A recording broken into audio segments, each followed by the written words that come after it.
ঘূর্ণিঝড়ের প্রভাবে সৃষ্ট বন্যায় বিপর্যস্ত এশিয়া। ইন্দোনেশিয়ায় প্রাণহানি বেড়ে 604, শ্রীলঙ্কায় উদ্ধারকারী দল পাঠিয়েছে বাংলাদেশ সহ বিভিন্ন দেশ। গাজায় ইয়েলো লাইন ঘিরে আবারও বর্বরতা নেতানিয়াহু বাহিনীর। গুলি করে 2 ফিলিস্তিনিকে হত্যা। শীতের শুরুতেই ভারী বৃষ্টিতে ডুবে গেছে বহু আশ্রয় কেন্দ্র। সৌদি যুবরাজের মাধ্যমে ইরানকে ইউরেনিয়াম সমৃদ্ধকরণ বন্ধ সহ 3 শর্ত ট্রাম্পের। নাকচ করেছে তেহরান। ইসরায়েলি আগ্রাসনের কঠোর জবাবের হুঁশিয়ারি IRGC'র। যুদ্ধবন্ধের আলোচনায় বড় চ্যালেঞ্জ ভূখণ্ড। মস্কোকে কোনো এলাকা ছাড় দেবে না কিয়েভ, বললেন জেলেনস্কি। পুতিনের সঙ্গে বৈঠক করবেন মার্কিন বিশেষ দূত ও ট্রাম্প জামাতা। এবং ক্যারিবীয় উপকূলে অভিযান নিয়ে কংগ্রেসের প্রশ্নের মুখে ট্রাম্প প্রশাসন। হামলায় বেঁচে যাওয়া ব্যক্তিদের হত্যার অভিযোগ। সমরমন্ত্রীর নির্দেশ দিলে তদন্তের আহ্বান।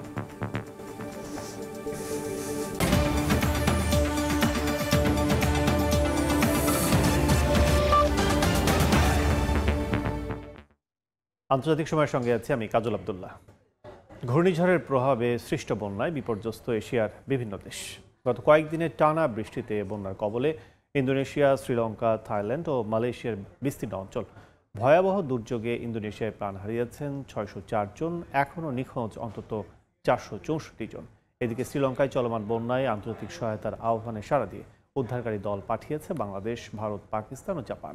দেশটিতে প্রাণহানি বেড়ে দাঁড়িয়েছে 335 জনে। বন্যায় ইন্দোনেশিয়ার পশ্চিম সুমাত্রা প্রদেশে মারা গেছেন শত শত মানুষ, নিখোঁজ রয়েছেন অনেকে। বন্যা ও ভূমিধসের কারণে কাদা আর আবর্জনার স্তূপ মারিয়ে হতাহতদের খোঁজার কাজ অব্যাহত রেখেছে উদ্ধারকারী দল। এরই মধ্যে দুর্গত এলাকা পরিদর্শন করেছেন দেশটির প্রেসিডেন্ট প্রাবোও সুবিয়ান্তো। বিচ্ছিন্ন গ্রামগুলোতে হেলিকপ্টার যোগে ত্রাণ সহায়তা পৌঁছানোর কথাও জানান তিনি। দেশটির দুর্যোগ ব্যবস্থাপনা সংস্থা বলছে, ভয়াবহ এই বন্যায় 28,000-এর বেশি বাড়িঘর পানিতে তলিয়ে গেছে। এতে ক্ষতিগ্রস্ত হয়েছেন 14 লাখ মানুষ। ঘূর্ণিঝড়ের কারণে শ্রীলঙ্কায় ভয়াবহ বন্যায় তলিয়ে গেছে দেশটির দক্ষিণ পশ্চিমাঞ্চল। প্রাণ হারিয়েছেন বহু মানুষ। গ্রামের পর গ্রাম পানির নিচে থাকায় বাসিন্দাদের সরিয়ে নেওয়া হচ্ছে নিরাপদ স্থানে। বন্যার ভয়াবহতায় দেশটিতে জরুরি অবস্থা জারি করেছে সরকার। এদিকে শ্রীলঙ্কা সরকারের আন্তর্জাতিক সহায়তার আহ্বানে সাড়া দিয়ে এরই মধ্যে বাংলাদেশ, ভারত, পাকিস্তান ও জাপানের উদ্ধারকারী দল দেশটিতে পৌঁছেছে। থাইল্যান্ডে চলমান বন্যায় হতাহত হয়েছেন অনেকে। দেশটির সংখ্লা প্রদেশে পানি, বিদ্যুৎ বিচ্ছিন্ন থাকায় 76,000-এর বেশি শিক্ষার্থী স্কুলে ফিরতে পারছে না বলে জানিয়েছে সেভ দ্য চিলড্রেন। এদিকে সরকারের ত্রাণ ব্যবস্থাপনা নিয়েও বাড়ছে জন অসন্তোষ। অব্যবস্থাপনার অভিযোগে এরই মধ্যে 2 কর্মকর্তাকে সাময়িক বরখাস্তও করা হয়েছে। মালয়েশিয়ার পেরলিসে টানা বর্ষণে বেশ কয়েকজনের মৃত্যু হয়েছে। এখনও পানির নিচে বহু এলাকা। নাসরিন রুমি, সময় সংবাদ। ইয়েলো লাইন ঘিরে আবারও বর্বরতা চালিয়েছে নেতানিয়াহু বাহিনী। গুলি করে অন্তত 2 ফিলিস্তিনিকে হত্যা করেছে তারা। গাজায় যুদ্ধবিরতি টিকে থাকলেও নিরীহ ফিলিস্তিনিদের দুর্দশা কমছেই না। শীতের প্রথম বৃষ্টিতেই ডুবে গেছে বহু আশ্রয় কেন্দ্র। গাজায় যুদ্ধবিরতি উপেক্ষা করে প্রতিনিয়ত নিরীহ ফিলিস্তিনিদের টার্গেট করছে ইসরায়েলি সেনারা। সোমবারও ইয়েলো লাইন ঘিরে চালানো হয় বর্বরতা। সীমান্ত অতিক্রম করে তাৎক্ষণিক হুমকি সৃষ্টি করার অভিযোগে ফিলিস্তিনিদের গুলি করে হত্যা করেছে নেতানিয়াহু বাহিনী। এক বিবৃতিতে রেড ক্রস জানিয়েছে, হাজারো মানুষ এখনো জানে না তাদের প্রিয়জন বেঁচে আছে নাকি মৃত। গণকবরের ছবি আরও বাড়াচ্ছে অনিশ্চয়তা। আন্তর্জাতিক দাতব্য সংস্থা ICRC বলছে, গাজায় নিহতদের মরদেহ শনাক্ত ও নথিভুক্ত করতে তারা স্থানীয় কর্তৃপক্ষকে সহায়তা দিচ্ছে। যুদ্ধের ধ্বংসস্তূপের নিচে এখনো কত মানুষ আটকে আছে তার হিসাব কেউ নিশ্চিতভাবে জানে না। আন্তর্জাতিক মানবিক আইনে মৃতদের মর্যাদা রক্ষা বাধ্যতামূলক, কিন্তু গাজার অবস্থা সেই ন্যূনতম শর্ত পূরণ হতে দিচ্ছে না। পরিবারগুলো জানে না তারা কাকে কবর দিচ্ছে আর কাকে খুঁজছে। এর মধ্যে উপত্যকাটিতে মরার উপর খাড়ার ঘা হয়ে উঠেছে শীতকালীন বৃষ্টি। পানিতে তলিয়ে গেছে দেইরাল বালার ত্রাণ শিবিরগুলো। শিশুদের জামা থেকে ডায়পার সবই ভিজে যাওয়ায় বিপাকে পড়েছে অনেকে। বিশ্লেষকরা বলছেন, যুদ্ধ শুরুর পর থেকে কয়েকবার স্থানান্তরিত হয়েছে ছুটে চলা পরিবারগুলো। খান ইউনিস, রাফা, নুসৈরাত ঘুরে এখন দেইরাল বালাহ। শিশুরা ঠান্ডায় কাঁপছে, পোকামাকড়ের কামড়ে অসুস্থ হচ্ছে। শুকনো কাপড় নেই, খাবার নেই। আরও বড় আশঙ্কা সামনের শীতের তীব্রতা। নাদিম মারজান, সময় সংবাদ। সৌদি যুবরাজের মাধ্যমে ইরানকে 3টি বার্তা পাঠালেন মার্কিন প্রেসিডেন্ট ডোনাল্ড ট্রাম্প। তাও আবার ইউরেনিয়াম সমৃদ্ধকরণ সম্পূর্ণ বন্ধ, মধ্যপ্রাচ্যে মিত্র গোষ্ঠীর সমর্থন বন্ধ, ব্যালিস্টিক ক্ষেপণাস্ত্র কার্যক্রমে সীমাবদ্ধতার মতো শর্ত, সেগুলো নাকচ করে দিয়েছে তেহরান। এতে আঞ্চলিক নিরাপত্তা ও কূটনৈতিক চাপ বাড়ার আশঙ্কা করছেন বিশ্লেষকরা। সাংহাই কোঅপারেশন অর্গানাইজেশন এসসিওর সঙ্গে 5 দিনের যৌথ সন্ত্রাস বিরোধী মহড়া শুরু করেছে ইরান রেভলিউশনারি গার্ডস আইআরজিসি। মহড়ার লক্ষ্য ছিল সীমান্ত অতিক্রমকারী সন্ত্রাসী চক্রের বিরুদ্ধে যৌথ প্রতিক্রিয়া, তথ্য ভাগাভাগি এবং দ্রুত পদক্ষেপের সক্ষমতা বৃদ্ধি। এ বিষয়ে আইআরজিসি মুখপাত্র জানান, ইসরায়েল নতুন আগ্রাসন করলে আরও কঠোর জবাব পাবে। এর মধ্যেই সৌদি যুবরাজের মাধ্যমে ইরানকে 3টি শর্ত বার্তা পাঠালেন মার্কিন প্রেসিডেন্ট ডোনাল্ড ট্রাম্প। তবে সেগুলো নাকচ করে দিয়েছে তেহরান। এতে আঞ্চলিক নিরাপত্তা ও কূটনৈতিক চাপ উভয় বাড়ছে বলে মনে করছেন অনেকে। ইরানের এক পার্লামেন্ট সদস্য নিশ্চিত করেছেন, ট্রাম্প সৌদি যুবরাজের মাধ্যমে 3টি শর্ত দিয়েছেন: ইউরেনিয়াম সমৃদ্ধকরণ সম্পূর্ণ বন্ধ, মধ্যপ্রাচ্যে মিত্রগোষ্ঠীর সমর্থন বন্ধ এবং ব্যালিস্টিক ক্ষেপণাস্ত্র কার্যক্রমে সীমাবদ্ধতা। ইরানের পররাষ্ট্রমন্ত্রী আব্বাস আরাকচি জাপানের পররাষ্ট্রমন্ত্রী তোশিমিৎসু মোতেগিকে বলেছেন, ইরানীয় কূটনীতির আস্থা পুনরুদ্ধারের দায়িত্ব যুক্তরাষ্ট্রের। এ সময় তিনি যুক্তরাষ্ট্রকে সততার ভিত্তিতে কথাবার্তা শুরু করার আহ্বান জানান। এদিকে জাতিসংঘে ইরানের স্থায়ী প্রতিনিধি মার্কিন নীতিকে বিশ্ব শান্তির প্রধান হুমকি হিসেবে অভিহিত করেছেন। একই সঙ্গে প্রেসিডেন্ট মাসুদ পেজেশকিয়ান তুরস্কের পররাষ্ট্রমন্ত্রীর সঙ্গে বৈঠকে মুসলিম দেশগুলোর ঐক্য ও সহযোগিতা জোরদার করার আহ্বান জানিয়েছেন। নাদিম মারজান, সময় সংবাদ। সিরিয়ার নতুন নেতৃত্বকে ঘিরে তৈরি হওয়া অস্থিরতায় আবারও সতর্কবার্তা দিলেন মার্কিন প্রেসিডেন্ট ডোনাল্ড ট্রাম্প। ইসরায়েলের সামরিক তৎপরতা বন্ধ না হলে দুই দেশের সম্ভাব্য শান্তি সমীকরণ ভেস্তে যেতে পারে বলেও সতর্ক করেছেন তিনি। এই অবস্থায় নেতানিয়াহুকে দ্রুত হোয়াইট হাউসে বৈঠকের আমন্ত্রণ জানিয়েছে ওয়াশিংটন। একদিকে দক্ষিণ সিরিয়ায় ইসরায়েলি হামলায় বাড়ছে উত্তেজনা, অন্যদিকে ট্রাম্প সরাসরি বার্তা দিয়েছেন, সিরিয়ার স্থিতিশীলতা নষ্ট হলে নতুন নেতৃত্বের উন্নয়নের ধারা ব্যাহত হবে। নিজ মালিকানাধীন সামাজিক মাধ্যম ট্রুথ সোশ্যালে তিনি লিখেছেন, দামেস্ক ও তেল আবিবের সম্পর্ক দীর্ঘমেয়াদী ও সমৃদ্ধ করার সুযোগ এখনই কাজে লাগাতে হবে। ইসরায়েলের পাঠানো একটি বিবৃতিতে বলা হয়েছে, ট্রাম্প নেতানিয়াহু ফোনালাপে আলোচনা হয়েছে হামাসকে সামরিকভাবে নিষ্ক্রিয় করা এবং শান্তি চুক্তি সম্প্রসারণ নিয়ে। তবে সিরিয়া প্রসঙ্গে ইসরায়েল নীরব। মার্কিন কর্মকর্তারা টেলিভিশন চ্যানেলগুলোকে জানিয়েছেন, দামেস্ক এখন বিরোধ বাড়াতে চায় না, তাই ইসরায়েলের উচিত পথ বদলানো। এদিকে ইসরায়েলের অভিযানে সিরিয়ায় প্রাণহানির অভিযোগ উঠেছে। প্রায় 1 বছর ধরে ইসরায়েলি বাহিনী সিরিয়ার ভেতরে 9টি পোস্ট থেকে অভিযান চালাচ্ছে, জানিয়ে যুক্তরাষ্ট্র ক্ষোভ জানিয়েছে। একই সময় মার্কিন দূত টম বারাক দামেস্কে গিয়ে সারার সঙ্গে আঞ্চলিক উত্তেজনা কমানোর আলোচনা করেছেন বলে জানা গেছে। নাদিম মারজান, সময় সংবাদ। শান্তি আলোচনায় ভূখণ্ড ইস্যুকে সবচেয়ে বড় চ্যালেঞ্জ বলে আখ্যা দিলেন ইউক্রেনের প্রেসিডেন্ট ভলোদিমির জেলেনস্কি। দখলকৃত কোনো এলাকা কিয়েভ ছাড় দেবে না বলেও সাফ জানিয়েছেন তিনি। এর মধ্যেই রাশিয়ার ক্ষেপণাস্ত্র হামলায় ইউক্রেনের দিনিপ্রোতে নিহত হয়েছেন অন্তত 4 জন, আহত আরও বেশ কয়েকজন। মস্কোতে পুতিন উইটকাফ বৈঠক ঘিরে জেগেছে নতুন শঙ্কা।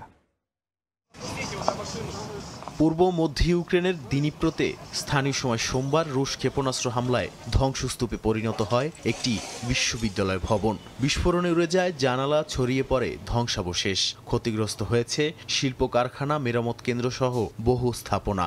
স্থানীয় কর্মকর্তারা জানিয়েছে, হতাহতের সংখ্যা ক্রমেই বাড়ছে। আহতদের মধ্যে অনেকে আছেন আশঙ্কাজনক অবস্থায়।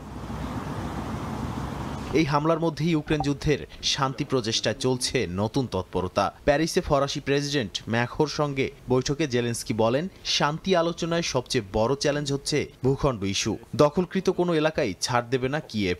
একই সঙ্গে ইউরোপীয় নেতারা বলছেন, সীমান্ত নির্ধারণ করবে ইউক্রেনই, এ নিয়ে বড় কোনো ছাড়ের সুযোগ নেই।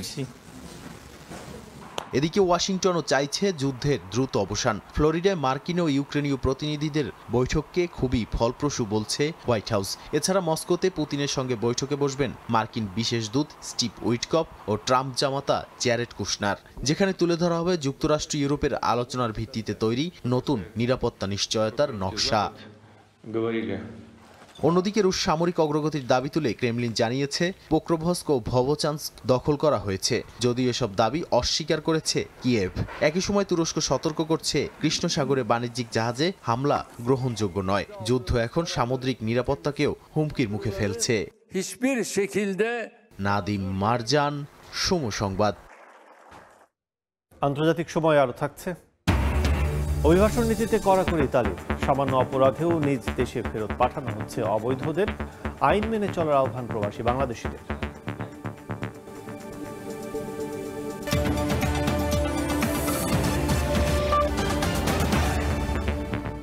ক্যারিবীয় উপকূলে মার্কিন সামরিক অভিযান নিয়ে গুরুতর আইনি প্রশ্ন উঠেছে কংগ্রেসে। ভেনেজুয়েলার সন্দেহভাজন মাদকবাহী নৌযান লক্ষ্য করে হামলায় বেঁচে যাওয়া ব্যক্তিদের হত্যার অভিযোগ উঠেছে। সব মিলিয়ে কংগ্রেসে শুরু হয়েছে তোলপাড়। সমরমন্ত্রী পিট হ্যাগসেথের নির্দেশ ঘিরে তদন্তের আহ্বান জানানো হয়েছে। গেল কয়েক মাস ধরে ভেনেজুয়েলা থেকে মাদক পাচারের অভিযোগে দেশটির উপকূলে নিজেদের সামরিক সক্ষমতা জানান দেয় যুক্তরাষ্ট্র। ক্যারিবীয় উপকূলে চালানো সামরিক অভিযানে বেঁচে যাওয়া সন্দেহভাজনদের উপর দ্বিতীয়বার হামলার অভিযোগ উঠেছে, আর তা রাজনৈতিক ঝড়ে পরিণত হয়েছে। মার্কিন কংগ্রেসের রিপাবলিকান ও ডেমোক্র্যাট দুই পক্ষই পেন্টাগনের কাছে জবাব চাইছে। বিতর্কের কেন্দ্রবিন্দুতে রয়েছেন মার্কিন সমরমন্ত্রী পিট হেগসেথ। মার্কিন সংবাদ মাধ্যমের এক প্রতিবেদনে বলা হয়, ২রা সেপ্টেম্বর ভেনেজুয়েলার উপকূলে একটি নৌযানে প্রথম হামলার পর ২ জন জীবিত ছিলেন। এরপর তাদের হত্যা করতে দ্বিতীয়বার হামলার নির্দেশ দেওয়া হয়। অভিযোগ অনুযায়ী এই নির্দেশ এসেছে সরাসরি সমরমন্ত্রীর কাছ থেকে, যদিও পিট হেগসেথ এসব দাবি সম্পূর্ণ ভুয়া বলে উড়িয়ে দিয়েছেন। বিষয়টি নিয়ে কথা বলেছেন মার্কিন প্রেসিডেন্ট ডোনাল্ড ট্রাম্পও। তিনি বলেছেন, হেগসেথ তাকে আশ্বস্ত করেছেন যে এমন কোনো নির্দেশ তিনি দেননি। তবে ট্রাম্প এটাও স্বীকার করেন, যদি সত্যিই দ্বিতীয় হামলা হয় সেটা তিনি কখনোই সমর্থন করেন না। কংগ্রেসের সশস্ত্র বাহিনী বিষয়ক কমিটিগুলো এরই মধ্যে কঠোর নজরদারির শুরুর ঘোষণা দিয়েছে। আন্তর্জাতিক আইনের দৃষ্টিতে এই অভিযোগ অত্যন্ত সংবেদনশীল। যুদ্ধ আইন অনুযায়ী আহত বা আত্মসমর্পণকারী ব্যক্তিকে হত্যা করা নিষিদ্ধ। এমন অভিযোগ সত্য হলে তা সরাসরি যুদ্ধ অপরাধের শামিল বলে অভিযোগ মার্কিন আইন প্রণেতাদের। এদিকে ভেনেজুয়েলার পার্লামেন্টও আলাদাভাবে তদন্ত শুরুর কথা জানিয়েছে। একই সময় প্রেসিডেন্ট নিকোলাস মাদুরো যুক্তরাষ্ট্রের বিরুদ্ধে আঞ্চলিক উত্তেজনা বাড়ানোর অভিযোগ তুলেছেন। নাদিম মারজান, সময় সংবাদ। বিএনপি চেয়ারপারসন বেগম খালেদা জিয়ার শারীরিক অবস্থা নিয়ে গভীর উদ্বেগ প্রকাশ করেছেন ভারতের প্রধানমন্ত্রী নরেন্দ্র মোদী। সোমবার সামাজিক যোগাযোগ মাধ্যম এক্স এ এক পোস্টে উদ্বেগ প্রকাশ করেন মোদী। বেগম খালেদা জিয়ার দ্রুত সুস্থতার জন্য প্রার্থনা করে বার্তায় তিনি লেখেন, ভারত সব ধরনের সহায়তা দিতে প্রস্তুত। এক সপ্তাহের বেশি সময় ধরে ঢাকার এভার কেয়ার হাসপাতালে চিকিৎসাধীন বিএনপির চেয়ারপারসন বেগম খালেদা জিয়া। বেগম খালেদা জিয়ার শারীরিক অবস্থা নিয়ে গভীর উদ্বেগ প্রকাশ করেছেন ভারতের প্রধানমন্ত্রী নরেন্দ্র মোদী। সোমবার সামাজিক যোগাযোগ মাধ্যম এক্সে দেওয়া বার্তায় মোদী বলেন, বাংলাদেশের মানুষের জীবনে দীর্ঘদিন অবদান রাখা খালেদা জিয়ার অসুস্থতার খবরে তিনি গভীরভাবে মর্মাহত। তার দ্রুত সুস্থতার জন্য প্রার্থনা জানান ভারতের প্রধানমন্ত্রী। একই পোস্টে নরেন্দ্র মোদী স্পষ্ট করে বলেন, খালেদা জিয়ার চিকিৎসার জন্য প্রয়োজন হলে ভারত সব ধরনের সহায়তা দিতে প্রস্তুত। এই ঘোষণাকে বাংলাদেশের চলমান রাজনৈতিক টানাপোড়েনের প্রেক্ষাপটে কূটনৈতিকভাবে গুরুত্বপূর্ণ বলে মনে করছেন বিশ্লেষকরা। চিকিৎসকরা জানিয়েছেন, দীর্ঘদিন ধরে হৃদরোগ, ফুসফুসের সংক্রমণ, ডায়াবেটিস, লিভার সিরোসিস ও কিডনির জটিলতা সহ নানা শারীরিক অসুস্থতায় ভুগছেন বেগম খালেদা জিয়া। দেশি বিদেশি বিশেষজ্ঞদের সমন্বয়ে তার চিকিৎসা চলছে। নাদিম মারজান, সময় সংবাদ। পাকিস্তানের সাবেক প্রধানমন্ত্রী ইমরান খান বেঁচে আছেন, তবে তাকে দেশ ছাড়ার জন্য চাপ দিচ্ছে শাহবাজ সরকার বলে অভিযোগ করেছে তার দল পাকিস্তান তেহরিকে ইনসাফ।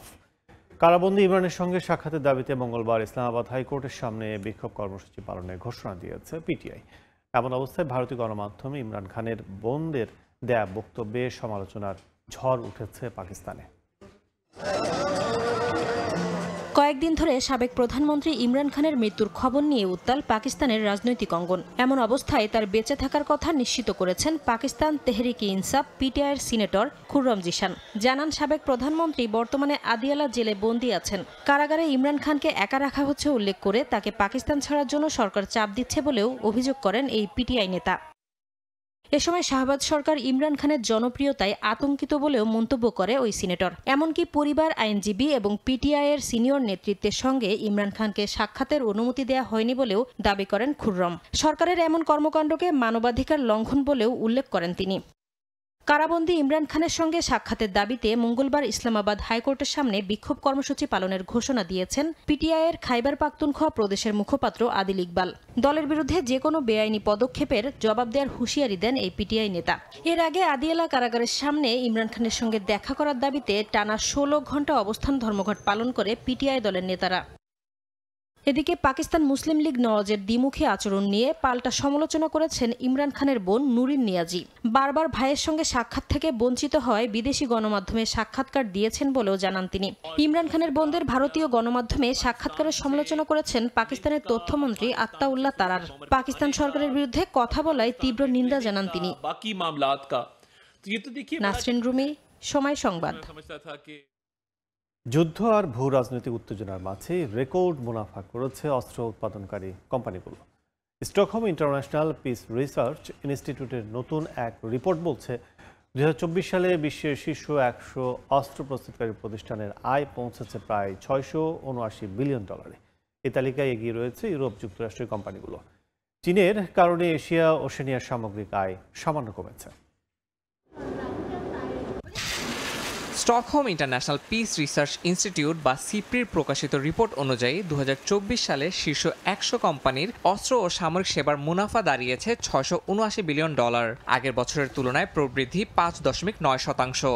ইসরায়েল গাজা যুদ্ধ, রাশিয়া ইউক্রেন সংঘাত, আঞ্চলিক উত্তেজনা এবং সামরিক বাজেট বাড়ার ধারাবাহিকতা এই আয়ের মূল চালিকা শক্তি। ইউরোপ ও যুক্তরাষ্ট্রের কোম্পানিগুলোই সবচেয়ে বেশি অস্ত্র বিক্রি করেছে। শুধু যুক্তরাষ্ট্রের কোম্পানিগুলোর আয় 3.8% বেড়ে মোট $334 বিলিয়ন পৌঁছেছে। লকহিড মার্টিন, নর্থ্রপ গ্রুম্যান ও জেনারেল ডাইনামিক্স ছিল শীর্ষে। ইলন মাস্কের স্পেসএক্স প্রথমবারের মতো তালিকায় জায়গা পেয়েছে। তাদের প্রতিরক্ষা আয় দ্বিগুণ বেড়ে দাঁড়িয়েছে $1.8 বিলিয়ন। ইউরোপের 26 কোম্পানির সম্মিলিত আয় 13% বেড়ে মোট $151 বিলিয়ন পৌঁছেছে। ইউক্রেনের জন্য গোলাবারুদ তৈরি করে চেক কোম্পানি চেকোস্লোভাক গ্রুপ 193% প্রবৃদ্ধি করেছে, যা এই বছরের সর্বোচ্চ। পশ্চিমা নিষেধাজ্ঞা সত্ত্বেও তালিকায় রাশিয়ার 2টি কোম্পানি আছে, যাদের সম্মিলিত আয় 23% বেড়ে দাঁড়িয়েছে $31.2 বিলিয়ন। অপরদিকে চলমান রুশ আগ্রাসনের মুখে ইউক্রেনের জেসিএস ইউক্রেনিয়ান ডিফেন্স ইন্ডাস্ট্রি আয় বাড়িয়েছে 41%। যুদ্ধের কারণে দুই দেশেই বাড়ছে অস্ত্রের চাহিদা। প্রথমবারের মতো শীর্ষ 100-তে মধ্যপ্রাচ্যের 9টি কোম্পানি জায়গা পেয়েছে। 14% প্রবৃদ্ধি হয়ে সম্মিলিত আয় হয়েছে $31 বিলিয়ন। তীব্র সমালোচনা সত্ত্বেও গাজা যুদ্ধের প্রেক্ষাপটে ইসরায়েলের 3 কোম্পানি আয় বাড়িয়েছে 16%। শুধু এলবিটার আয়ই $6.28 বিলিয়ন। তুরস্কের 5 কোম্পানি মিলিয়ে আয় করেছে $10.1 বিলিয়ন। দেশটির বাইকার কোম্পানির 95% রপ্তানি নির্ভর আয়ই এখন বৈশ্বিক ড্রোন বাজারের গুরুত্ব বাড়িয়ে তুলেছে। এদিকে চীনের 8টি বড় প্রতিষ্ঠানের আয় কমেছে 10%। বিশেষ করে নরিকর আয় 31% কমেছে, যার প্রভাবে এশিয়া ওশেনিয়া অঞ্চলের মোট বিক্রি খানিকটা হ্রাস পেয়েছে। তবে জাপান ও দক্ষিণ কোরিয়ায় চিত্র উল্টো। তীব্র চাহিদা ও আঞ্চলিক উত্তেজনায় তাদের অস্ত্র বিক্রি বেড়েছে যথাক্রমে 40% ও 31%। কোরিয়ার হানাহুয়া গ্রুপের বিক্রি বেড়েছে 42%। বিশ্বব্যাপী সংঘাত যত বাড়ছে, অস্ত্রশিল্পের মুনাফাও তত দ্রুত বাড়ছে, এমনটাই বলছে সিপ্রি রিপোর্ট। আন্তর্জাতিক রাজনীতির অস্থিরতা যত বাড়বে, অস্ত্র উৎপাদন ও ব্যবসা ততই শক্তিশালী হবে, এমন আশঙ্কাই করছেন বিশ্লেষকরা। ইয়াসিন মোহাম্মদ জিসান, সময় সংবাদ। ইতালির কঠোর ডানপন্থী জর্জিয়া মেলোনি সরকার অভিবাসন নীতিতে কড়াকড়ি বাড়িয়েছে। সামান্য অপরাধও ফেরত পাঠানো হচ্ছে অবৈধ বাংলাদেশিদের। চলতি বছরের শুরুতে ফেরত পাঠানো হয়েছে 120 জনকে। প্রবাসীরা বলছেন, আইন মানা চলাফেরায় সতর্ক হওয়াই এখন সবচেয়ে বড় জরুরি। ইতালি থেকে হাসান মাহমুদের তথ্যচিত্র রিপোর্ট। 1990 সাল থেকে ইতালিতে বাংলাদেশিদের বসতি গড়ে উঠলেও প্রথম বাংলাদেশিরা পৌঁছানো 1987 সালে। তখন অবৈধভাবে থাকা তুলনামূলক সহজ ছিল। বহিষ্কারাদেশ দিলেও তা কার্যকর হতো না নিয়মিতভাবে। সময় বদলে এখন পরিস্থিতি সম্পূর্ণ উল্টো। মেলোনি সরকার অবৈধ অভিবাসন ঠেকাতে গত 3 বছরে 5 লাখের বেশি শ্রমিক বৈধভাবে এনেছে। নতুন করে আরও 5 লাখ আনার প্রক্রিয়াও চলছে। সেই সঙ্গে অবৈধদের বিরুদ্ধে চলছে কঠোর অভিযান। বৈধ কাগজপত্র নেই এমন অবস্থা বা সামান্য অপরাধের অভিযোগে বাংলাদেশিদের ফিরিয়ে দেওয়া হচ্ছে দেশে। রোমের কেন্দ্রীয় পুলিশ স্টেশনে মানবিক আশ্রয়ের আবেদন করতে গিয়ে কয়েকজনকে ফেরত পাঠানো হয়েছে। এতে অবৈধ অভিবাসীদের মাঝে ব্যাপক আতঙ্ক ছড়িয়েছে। প্রবাসী বাংলাদেশিরা বলছেন, আইন মানা কিংবা নিয়ম ভঙ্গের ঝুঁকি এখন বহুগুণ বেশি। তাই সবাইকে সচেতনভাবে চলাফেরা ও স্থানীয় আইন কঠোরভাবে মানার আহ্বান জানিয়েছেন তারা। বৈধ কাগজপত্র নেই বা বৈধভাবে থাকার অনুমতি নেই, তারা যে কোনো ধরনের জনসমাগম এড়িয়ে চলবেন এবং কোনো ধরনের মারামারি বা এ ধরনের কার্যক্রম, অপরাধ ভিত্তিক কার্যক্রমের মধ্যে জড়ানো যাবে না। বাংলাদেশি ভাইদের প্রতি আমার রিকোয়েস্ট, আপনারা একটু সতর্ক হয়ে চলবেন এবং ইতালির আইন কানুন মেনে চলবেন। ইতালিতে বর্তমানে 2 লাখের বেশি বাংলাদেশি বৈধভাবে থাকছেন। তবে অভিবাসন সহায়তায় জড়িত সংগঠনগুলো বলছে অবৈধ অবস্থানের সংখ্যা 1.5 লাখেরও বেশি। নৌপথ, সড়কপথ, জাল স্পন্সর, ভিজিট ভিসা মেয়াদোত্তীর্ণ হয়ে থাকা বা মৌসুমি ভিসা শেষে না ফেরা, এসব কারণেই পরিস্থিতি জটিল হয়েছে। আইনি সহায়তা কেন্দ্রগুলোতে এখন অবৈধ বাংলাদেশিদের ভিড় বাড়ছে। ভবিষ্যতে তাদের ভাগ্যে কি আছে তা নিশ্চিত করে কেউই বলতে পারছেন না। সময় সংবাদ, ইতালি। আন্তর্জাতিক সময় আরও থাকছে। বড়দিন সামনে রেখে ব্রাজিলে উন্মোচিত বিশাল আকৃতির ক্রিসমাস ট্রি। আলোকসজ্জা দেখতে ভিড় হাজারো মানুষের। বেলজিয়ামে চমকপ্রদ sound and light show. World class technology দ্বারা তৈরি এক্সপার্ট ওয়াটার পাম্প, পানির সমস্যায় এক্সপার্ট সমাধান। যুক্তরাজ্যের শরণার্থী পুনর্বাসন কমেছে 1/4। জাতিসংঘের সহযোগিতায় চলা কর্মসূচিতে আশ্রয় পাওয়া মানুষের সংখ্যা বছরে কমেছে 26%। কড়া অভিবাসন নীতির অংশ হিসেবে লন্ডন চালু করছে নতুন নিরাপদ ও বৈধ পথ, যার সুযোগ পাবেন খুব কম শরণার্থী। বিদেশে উচ্চশিক্ষা কিংবা চাকরি, বহু প্রবাসীর স্বপ্নের দেশ হিসেবে প্রথমেই আসে যুক্তরাজ্যের নাম। তবে বেশ কয়েকদিন ধরে দেশটিতে চলছে অভিবাসী নীতি নিয়ে ব্যাপক কড়াকড়ি। এরই জেরে জাতিসংঘ সহায়িত রিসেটেলমেন্ট স্কিমে 2022 সালের সেপ্টেম্বর পর্যন্ত যুক্তরাজ্যে পুনর্বাসিত হয়েছিলেন 9,872 শরণার্থী। 1 বছর পর সেই সংখ্যা নেমে এসেছে 7,271-এ। কমতির হার 26%। এদের প্রায় অর্ধেকই আফগান নাগরিক, যারা যুদ্ধ ও নিপীড়ন থেকে পালিয়ে আশ্রয় খুঁজছিলেন। দেশটির স্বরাষ্ট্রমন্ত্রী শাবানা মাহমুদ ঘোষণা দিয়েছেন নতুন 3টি নিরাপদ ও বৈধ পথের কথা। তবে এসব পথ দিয়ে আবেদন করতে পারবেন অতি স্বল্প সংখ্যক শরণার্থী। এর আগেই স্থগিত করা হয়েছে পরিবার পুনর্মিলন কর্মসূচি, যার কারণে অনেক নারী ও শিশু পড়েছেন অনিশ্চয়তায়। রিফিউজি কাউন্সিলের প্রধান এনভার সলোমন বলছেন, যখন নিরাপদ পথ খোলা রাখার ব্যবস্থা সবচেয়ে প্রয়োজন, তখনই তা কমিয়ে দেওয়া হচ্ছে। বৈধ পথ বন্ধ হয়ে আসার কারণে অনেকেই বাধ্য হচ্ছেন বিপজ্জনক রুটে পাড়ি দিতে। স্থায়ী সুরক্ষা বাতিলের সিদ্ধান্ত শরণার্থীদের আরও ঝুঁকিতে ফেলবে বলেও মন্তব্য তার। সরকার বলছে, সত্যিকার শরণার্থীদের সুরক্ষা দিতেই এই সংস্কার। প্রতি 30 মাসে সুরক্ষার দাবি পুনর্মূল্যায়ন করা হবে। আর নতুন পথগুলো খুললে যাদের সত্যি সাহায্য দরকার তাদের নিরাপত্তা নিশ্চিত করা সম্ভব হবে বলে জানিয়েছে দেশটির স্বরাষ্ট্র মন্ত্রণালয়। নাদিম মারজান, সময় সংবাদ। হ্যাকারের কবলে পড়ে দক্ষিণ কোরিয়ার অনলাইন শপিং প্ল্যাটফর্ম কুপাং থেকে ফাঁস হয়েছে প্রায় 3.5 কোটি গ্রাহকের তথ্য। তবে নাম, ইমেল, মোবাইল নম্বর ও শিপিং ঠিকানার তথ্য ফাঁস হলেও গ্রাহকের ক্রেডিট কার্ডের তথ্য সুরক্ষিত রয়েছে বলে দাবি কুপাংয়ের। এ ঘটনার পর দেশটির জনগণের কাছে ক্ষমা চেয়েছে প্রতিষ্ঠানটি।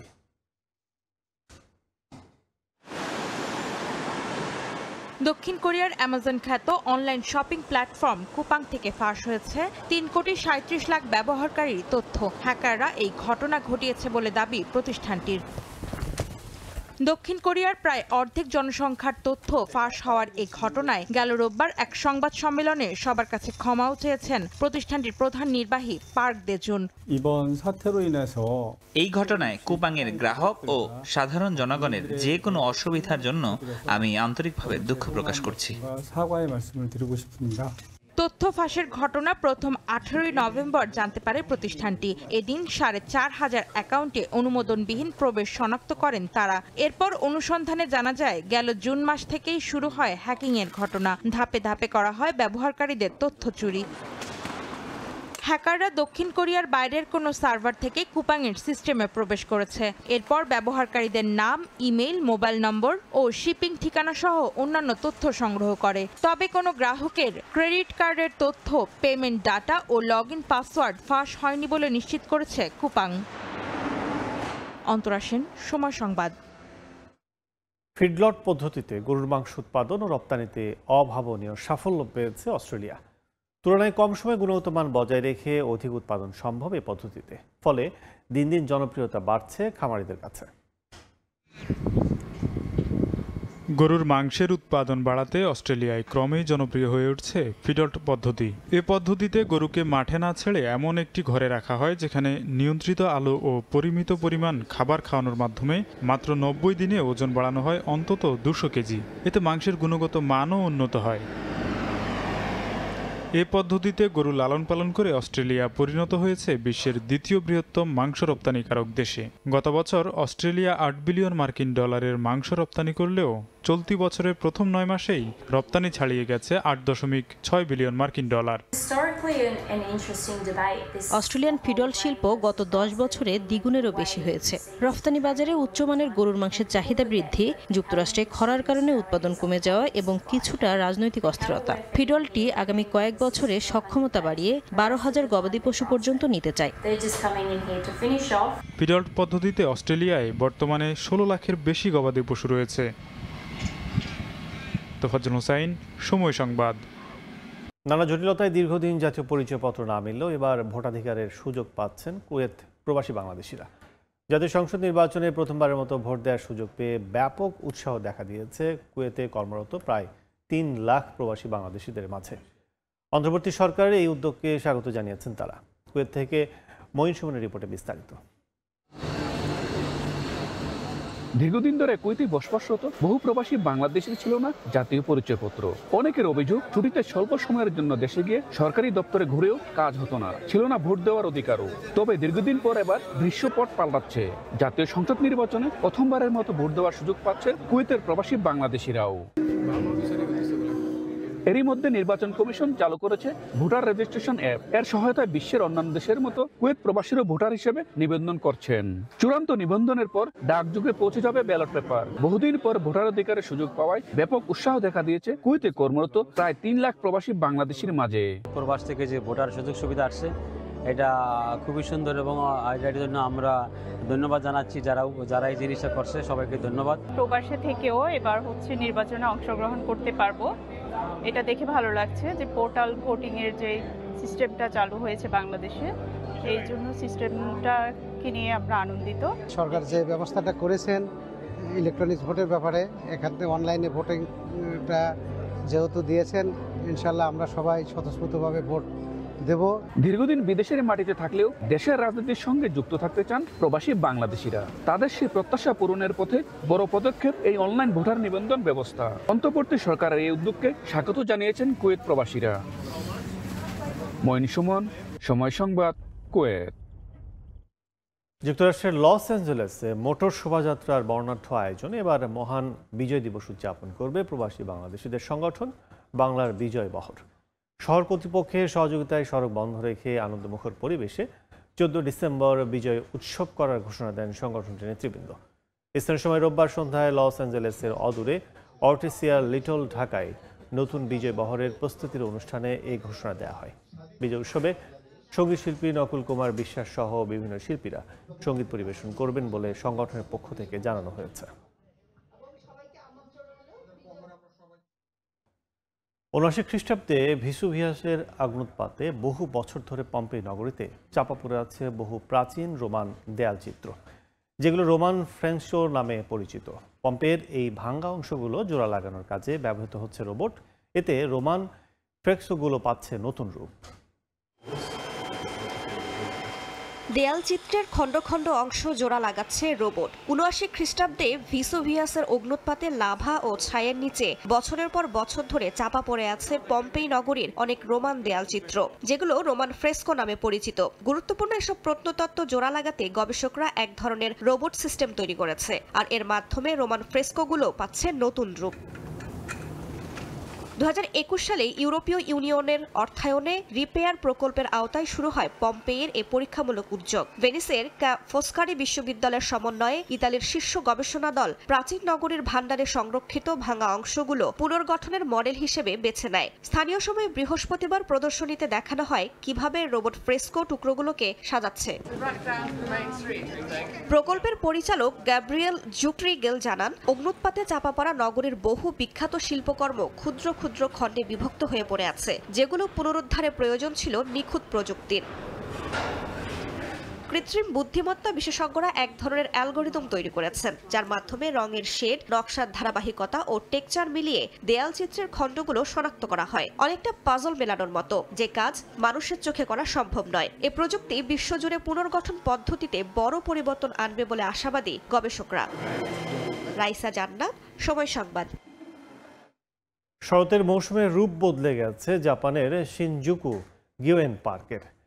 লাল, কমলা আর হলুদ পাতার সমারোহ দেখতে প্রতিদিন ভিড় করছেন হাজার মানুষ। এর সঙ্গে বাড়তি আকর্ষণ যোগ করছে পার্কের ভেতরের বিশাল গ্রিন হাউস। জাপানের টোকিও থেকে শাকিল মাহমুদের রিপোর্টে বিস্তারিত। 58 হেক্টরের বেশি এলাকা জুড়ে বিস্তৃত শিনজুকু গিওয়েন জাপানের টোকিওর সবচেয়ে বড় এবং সাজানো পার্কগুলোর একটি। নভেম্বরের শেষ দিকেই পার্ক জুড়ে দেখা যায় ঝলমলে শরতের রং। বিশেষ করে ম্যাপেল আর গিঙ্কো গাছের লাল ও সোনালী পাতায় ছেয়ে যায় পুরো রাস্তা। 3 ধরনের বাগান দিয়ে সাজানো হয়েছে শিনজুকু গিওয়েন পার্ক। জাপানের ঐতিহ্যবাহী সেতু, এর নিচের পানি আর রঙিন মাছ সহজেই দর্শনার্থীদের মনোযোগ আকর্ষণ করে। এর কিছুটা সামনেই দেখা যায় ইংলিশ ল্যান্ডস্কেপ স্টাইলের বাগান, যেখানে বিস্তীর্ণ সবুজ ঘাসের লনে ঘুরে বেড়ানোর সুযোগ রয়েছে। আছে ফরাসি ঘরানার বাগানও, সেখানে সারিবদ্ধ প্লেন ট্রি আর মৌসুমী ফুল দেখলে মনে হবে ইউরোপের কোনো উদ্যান। পার্কটির অন্যতম বড় আকর্ষণ এর আধুনিক গ্রিন হাউস। এখানে সারা বছর ধরে সংরক্ষণ করা হয় গ্রীষ্মমণ্ডলীয় অঞ্চলের গাছপালা, প্রাচীন অর্কিড, উষ্ণ আবহাওয়ায় বেড়ে ওঠা ফুল, ক্যাকটাস, জলজ উদ্ভিদ, এমনকি ছোট কৃত্রিম জলপ্রপাত। সব মিলিয়ে গ্রিন হাউসটিকে একটি ছোটখাটো জঙ্গল বলে মনে হয়। বাইরে শরতের রং আর ভেতরে গ্রিন হাউসের সবুজ, দুটোই দর্শকদের কাছে সমান আকর্ষণীয়। শরতের সৌন্দর্য উপভোগ করতে প্রতিদিনই পার্কে ভিড় বাড়ছে, তবে বড় এলাকা হওয়ায় সহজেই পাওয়া যায় শান্ত পরিবেশ। টিকিটের দামও প্রাপ্তবয়স্কদের জন্য $5। প্রতিদিন সকাল 9টা থেকে বিকাল 4টার পর পর্যন্ত প্রবেশের সুযোগ রয়েছে পার্কটিতে। পার্কের পরিবেশ এবং দর্শনার্থীদের নিরাপত্তার জন্য ড্রোন ব্যবহার নিষিদ্ধ করেছে কর্তৃপক্ষ। নির্দিষ্ট জায়গা ছাড়া পিকনিকের অনুমোদনও সীমিত আকারে দেওয়া হচ্ছে। পার্কের সৌন্দর্য উপভোগ করার এটিই সবচেয়ে উপযুক্ত সময়। লাল হলুদের এই উৎসব চলবে ডিসেম্বরের প্রথম সপ্তাহ পর্যন্ত। টোকিওর শিনজুকু থেকে মোহাম্মদ শাকিল মাহমুদ, সময় সংবাদ, জাপান। রাশিয়া ও অস্ট্রিয়ার বিরুদ্ধে যুদ্ধে নেপোলিয়নের জয়ের 220 বছর পূর্তি উদযাপন করেছেন চেক রিপাবলিকানদের বাসিন্দারা। 19 শতকের পোশাক পরে যুদ্ধক্ষেত্রে আবহ সৃষ্টি করেন তারা। এই আয়োজন দেখতে ভিড় করেন হাজারো মানুষ। দেখে মনে হবে যেন 19বিংশ শতাব্দীর যুদ্ধক্ষেত্র। বিশাল এলাকা জুড়ে ঘোড়া, তলোয়ার, গোলাবারুদ, কামান নিয়ে তৈরি শত শত সৈনিক। যে কোনো মূল্যে জয় ছিনিয়ে আনাই যেন তাদের একমাত্র লক্ষ্য। 21বিংশ শতাব্দীতে এসেও এমন দৃশ্যের দেখা মিলছে চেক প্রজাতন্ত্রে। রাশিয়া ও অস্ট্রিয়ার বিরুদ্ধে যুদ্ধে নেপোলিয়নের জয়ের 220 বছর উদযাপনে প্রতীকী এই যুদ্ধের আয়োজন করে চেক প্রজাতন্ত্র। এ সময় 19 শতকের সৈনিকদের পোশাকে অভিনেতাদের যুদ্ধের ময়দানে দেখা যায়। তারা যুদ্ধের বিভিন্ন গুরুত্বপূর্ণ পর্যায়ে মঞ্চায়ন করেন। এই লড়াই চলে প্রায় 90 মিনিট ধরে। অভিনেতাদের অনেকে এই অনুষ্ঠানে বছরের পর বছর ধরে অংশ নিয়ে আসছেন। নেপোলিয়ন অস্ট্রালিৎসের যুদ্ধে তার সামরিক দক্ষতা দেখান। প্রায় 73,000 সৈন্য নিয়ে তিনি রাশিয়ার প্রথম আলেকজান্ডার ও অস্ট্রিয়ার সম্রাট প্রথম ফ্রান্সিসের 85,000-এর বেশি সৈন্যকে পরাজিত করেন। পরাজয়ের 4 দিন পর অস্ট্রিয়া অস্টারলিৎসের দুর্গে একটি যুদ্ধবিরতিতে সই করতে বাধ্য হয়। একই মাসে প্রেসবার্গে শান্তি চুক্তি হয়, যা ইউরোপের রাজনৈতিক মানচিত্র নতুনভাবে সাজায় এবং ফ্রান্সকে প্রধান শক্তি হিসেবে প্রতিষ্ঠিত করে। সাদিয়া তাসনিম, সময় সংবাদ। বড়দিন সামনে রেখে ব্রাজিলের রিও ডি জেনেইরোর বোতাফোগো সৈকতে উন্মোচিত হয়েছে বিশাল আকৃতির ক্রিসমাস ট্রি। 80 মিটার উঁচু ক্রিসমাস ট্রির আলোকসজ্জা দেখতে ভিড় জমাচ্ছে হাজারো মানুষ। আলো, সাগর আর সঙ্গীতে সাজানো উদ্বোধনী রাত রিওকে পরিণত করেছে এক উৎসব মুখর নগরীতে। ব্রাজিলের রিও ডি জেনেইরোর রাতের আকাশ যেন এক পলকে বদলে যায় রঙের উৎসবে। বোতাফোগো সমুদ্র সৈকতে জ্বলে উঠেছে ৮০ মিটার উঁচু বিশাল ক্রিসমাস ট্রি, যার উচ্চতা প্রায় ৩০ তলা ভবনের সমান। এটি রিওর নতুনতম আকর্ষণ। গাছটি উন্মোচিত হতেই দর্শকদের উচ্ছ্বাসে মুখর হয়ে ওঠে চারপাশ। রঙিন আলোর ঝলকানি আর সঙ্গীতের তালে উদ্বোধনী রাতটি উৎসব মুখর হয়ে ওঠে। গাছটিতে ব্যবহৃত হয় ২৩ লাখ এলইডি লাইট। শুধু লাল সবুজ ঐতিহ্যবাহী রং নয়, ব্রাজিলের প্রকৃতি যেমন সূর্য, সমুদ্র আর শহরের সৌন্দর্যের প্রতীকী ইফেক্টও ফুটিয়ে তোলে। নানা রঙের সমন্বয়ে তৈরি প্যাটার্ন ও আতশবাজি দর্শকদের এক মোহনীয় দৃশ্য উপহার দেয়। দর্শনার্থীরা সেই দৃশ্য তাদের মোবাইল ফোনে ধারণ করেন। আমি এখানে এসেছি কারণ আমি ক্রিসমাস ভীষণ ভালোবাসি এবং জানতাম আজ ক্রিসমাস ট্রি উদ্বোধন হবে। আমার কাছে দারুণ লেগেছে কারণ এটা শহরের এক ধরনের পোস্ট কার্ডের মতো। হঠাৎ করে আতশবাজি সবাইকে চমকে দিয়েছে। আমার তো মনে হচ্ছিল যেন কোপাকাবানায় নববর্ষ উদযাপন চলছে। আশা করি এটা ঐতিহ্য হয়ে যাবে। উদ্বোধনী আলো জ্বলার মুহূর্তটিতে সৈকত জুড়ে ছিল উৎসবের আমেজ। হাজারো মানুষ হাততালি দিয়ে স্বাগত জানান রিওর বড়দিন মৌসুমের আনুষ্ঠানিক সূচনাকে। প্রতি আধা ঘন্টায় দর্শনার্থীদের জন্য আয়োজন করা হয় বিশেষ ওয়াটার ব্যালে।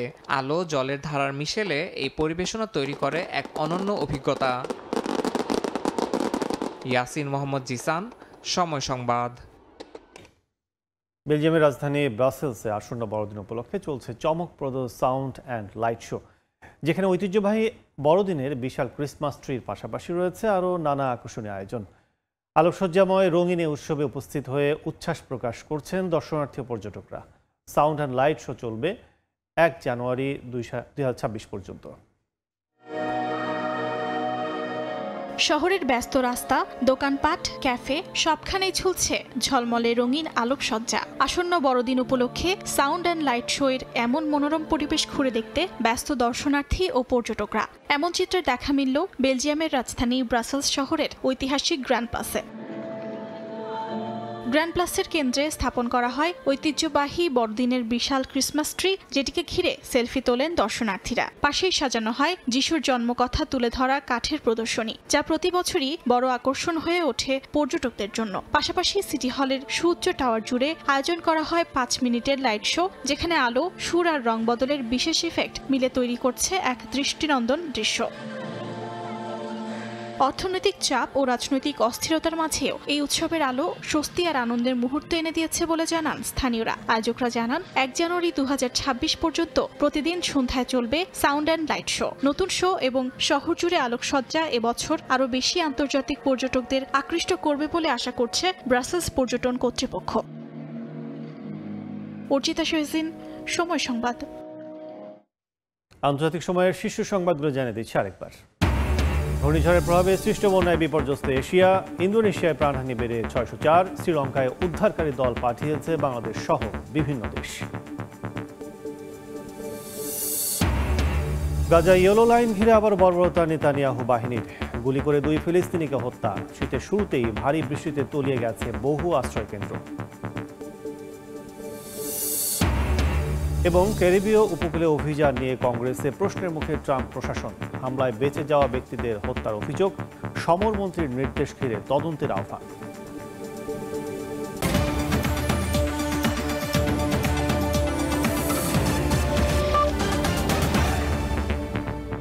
এই ছিল আন্তর্জাতিক সময়। এরপর সকাল ১০টার সময় সংবাদের সঙ্গে থাকবেন মিসবাহুল আলিফ। কাজল, আপনাকে ধন্যবাদ। সকাল ১০টার সময় সংবাদ নিয়ে আসছি কিছুক্ষণ পর।